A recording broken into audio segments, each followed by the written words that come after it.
মা, ও মা, তুমি কি কাজে যাচ্ছ? হ্যাঁ রে মা, কেন বলতো? আমি তো তোকে রোজ বাড়িতে রেখে কাজে যাই, তাহলে হঠাৎ আজকে এমন ভাবে কেন বলছিস? না মা, তেমন কোনো ব্যাপার না। আসলে আজকে না আমার শরীরটা খুব খারাপ লাগছে।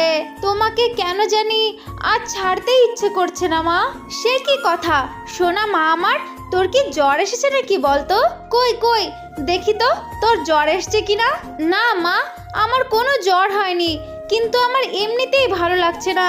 ও মা, আজকে কি তোমার কাজে না গেলে হচ্ছে না? আমার সাথে তুমি একটু সময় থাকো না মা। আরে পাগলি মেয়ের কথা শোনো, এখন আমি যদি কাজে না যাই তাহলে রাত্রে কি খাবি বলতো? তুই এখন বাড়িতেই থাক, আমি বিকেলের আগে চলে আসবো, কেমন? আচ্ছা ঠিক আছে মা, তবে কিন্তু তুমি তাড়াতাড়ি ফিরে আসবে, ঠিক আছে? এরপর মা টুনি টিঙ্কুকে বাসায় রেখে কাজের জন্য বাইরে চলে যায়। এরপর বিকেলের আগেই মা টুনি তার বাসার দিকে ফিরে আসে। মা, তুমি এসেছো মা? ও মা, তুমি তো দেখছি আমার জন্য ললিপপ কিনে এনেছো। কই দাও দাও মা, আমাকে ললিপপটা খেতে দাও। এই নে মা, ললিপপটা খা। আমি তো তোর জন্যই এনেছি, তাই না? তুই খাবি না তো আর কে খাবে বলতো? আমার তো ললিপপটা পেয়ে খুব মজা লাগছে মা। এই যা, আমার তো আবার খেলার মাঠে যাওয়ার সময় হয়ে গেল মা। তবে আমি এখন খেলতে যাই মা। আর মা, বলছি কি, তুমিও চলো না আমার সঙ্গে, মাঠে আমি খেলাধুলা করব, তুমি পাশেই বসে থাকবে। সে কি কথা রে, আমি তোর খেলার মাঠে গিয়ে কি করব বলতো? চলো না মা, চলো না। সকলের মা আসে বিকেলবেলা খেলার মাঠে এসে গল্প করে, আজ তুমিও চলো না মা। তোমাকে যেতেই হবে, না হলে আমি তোমার কোনো কথাই শুনবো না আজ। মেয়ে এমন জেদ করছে দেখে মা টুনি তার বাচ্চাটাকে নিয়ে খেলার মাঠের দিকে চলে যায়। আরে আরে টুনি দিদি যে, তা কেমন আছো? আজকাল তো তোমাকে আর দেখাই যায় না। হ্যাঁ দিদি, সারাদিন আমি কাজ নিয়েই ব্যস্ত থাকি, তাই আর কি তুমি আর দেখতে পাও না। এভাবেই টুনি আর পায়রা অনেক গল্প করতে থাকে। কথা বলতে বলতে সন্ধ্যা নেমে আসে। এরপর টুনি তার বাসায় ফিরে যায়। এভাবেই হেসে আনন্দে কাটছিল সব পাখিদের দিন। হঠাৎই একদিন এক দানব কাকের কালো ছায়া নেমে আসে ওই টুনিদের গ্রামে। হা হা হা হা হা, কি মজা! এই পাখিদের গ্রামে যে এতগুলো আমার খাবার আছে সেটা তো আমি জানতামই না। কি যে মজা লাগছে আমার, এবার আমি এই সবগুলোকে ধরে ধরে খেয়ে ফেলবো। এসব কথা বলে ওই দানব কাক অনেক জোরে জোরে হাসতে থাকে। আর কাক গিয়ে একটা বড় বট গাছের উপরে আশ্রয় নেয়। এভাবেই সেই দিনটা কেটে যায়। একদিন টোনার ছেলে পিঙ্কু রাস্তা দিয়ে হেঁটে যাচ্ছিল। এমন সময় পিঙ্কুর সামনে সেই দানব কাকটা চলে আসে। এসে ওই দানব কাক অনেক জোরে জোরে হাসতে থাকে। হা হা হা হা হা, পাখির ছানা, আমার যে পাখির ছানা খেতে খুবই ভালো লাগে। এমন কচি পাখির মাংস কত দিন থেকে খাওয়া হয় না আমার। তুমি এসব কি বলছো? কেন আমাকে খাবে? আমাকে খেও না, ছেড়ে দাও আমাকে, ছেড়ে দাও আমাকে, আমার বাবার কাছে যেতে দাও, আমাকে খেও না, আমাকে ছেড়ে দাও। ছোট্ট পিঙ্কু এইসব কথা বলে বলে অনেক জোরে জোরে কাঁদতে থাকে। কিন্তু ওই দানব কাক পিঙ্কুর কোনো কথা না শুনেই সেই পিঙ্কুর উপরে হামলা শুরু করে আর ঠুকরিয়ে ঠুকরিয়ে পিঙ্কুকে খেতে লাগে। আর ছোট্ট পিঙ্কু যন্ত্রণায় অনেক কাঁদতে থাকে। ওই দানব কাকটা যখন পিঙ্কুকে ওইভাবে খাচ্ছিল, ঠিক তখনই টোনা দূর থেকে দেখতে পায়। টোনা দেখে তার বাচ্চাকে দানব কাকটা খেয়ে ফেলছে।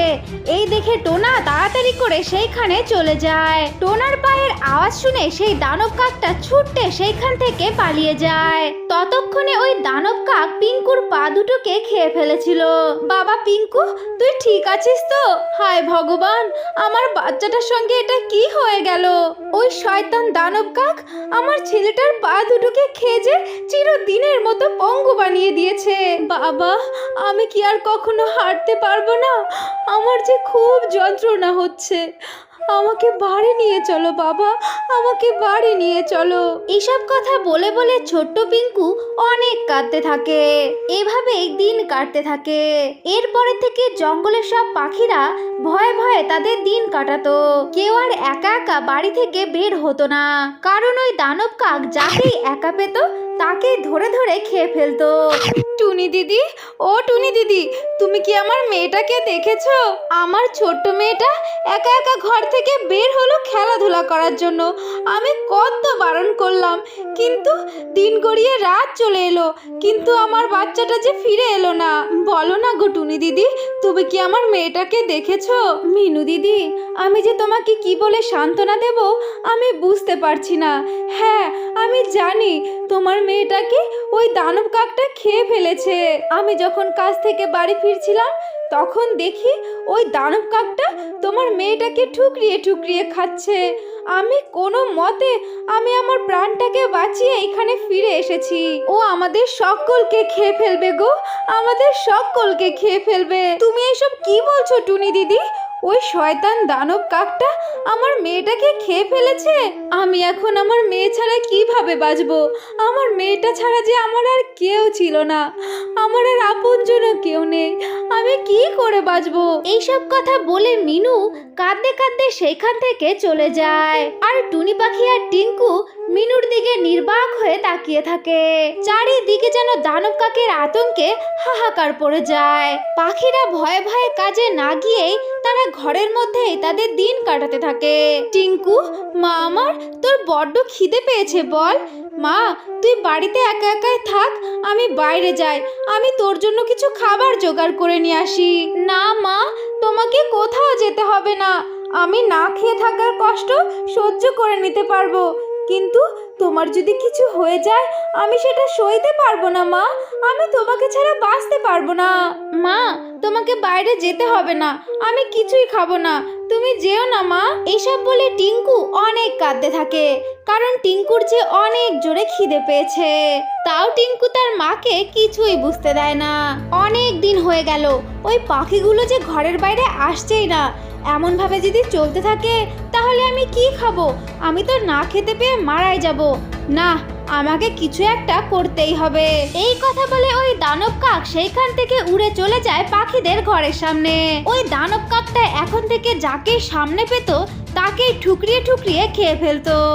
না, আর এভাবে চলতেই পারে না, আমাকে একটা কাজ করতে হবে, ওই দানব কাকটাকে উচিত শিক্ষা দিতেই হবে।